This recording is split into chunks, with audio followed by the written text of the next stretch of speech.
নানা চাপ, আলোচনা ও উত্তপ্ত পরিস্থিতির মধ্যেই অন্তর্বর্তী সরকারের অধীনে নির্বাচন নিয়ে শুরু হয়েছে নতুন করে বিতর্ক। এরই ধারাবাহিকতায় ৩ জুন রাজধানীতে অনুষ্ঠিত হয় জাতীয় ঐকমত্য কমিশনের একটি গুরুত্বপূর্ণ বৈঠক। এই বৈঠকে অন্তর্বর্তী সরকারের প্রধান উপদেষ্টা ও জাতীয় ঐকমত্য কমিশনের প্রধান অধ্যাপক ডক্টর মোহাম্মদ ইউনূসের উপস্থিতিতে বিএনপি ও এনসিপি নেতার মধ্যে সরাসরি বাকবিতণ্ডার ঘটনা ঘটেছে।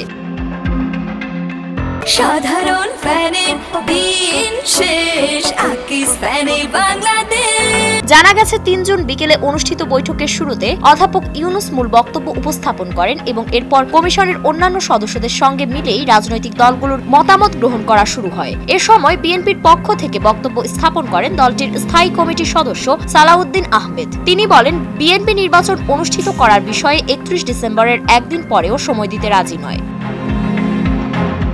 সালাউদ্দিন আহমেদের এই বক্তব্যের পরপরই এর প্রতিক্রিয়া জানান জাতীয় নাগরিক পার্টির আহ্বায়ক নাহিদ ইসলাম। তিনি অভিযোগ করে বলেন, কিছু দল ভারতের কথার সঙ্গে সুর মিলিয়ে ডিসেম্বরেই নির্বাচন চায়। তাদের বক্তব্যের সঙ্গে ভারতের বক্তব্যের পার্থক্য নেই। তারা মূলত ভারতের সুরেই নির্বাচনের কথা বলছে।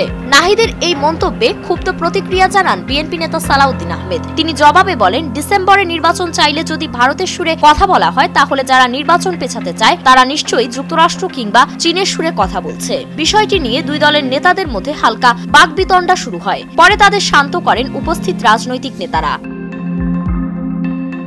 উল্লেখ্য, অন্তর্বর্তী সরকারের ঘোষিত নির্বাচনী সময়সূচি অনুযায়ী ডিসেম্বর থেকে আগামী বছরের জুন মাসের মধ্যে জাতীয় নির্বাচন অনুষ্ঠিত হওয়ার কথা রয়েছে। বিএনপি সহ কিছু রাজনৈতিক দল এই সময়ের মধ্যে, বিশেষ করে ডিসেম্বরের মধ্যেই নির্বাচন সম্পূর্ণ করার পক্ষেই অবস্থান নিয়েছে। তবে অপরদিকে এনসিপি সহ আরো কয়েকটি দল নির্বাচন পেছাতে যাচ্ছে। তারা বলছে, সময় নিয়ে সুষ্ঠু নির্বাচন আয়োজন করা উচিত।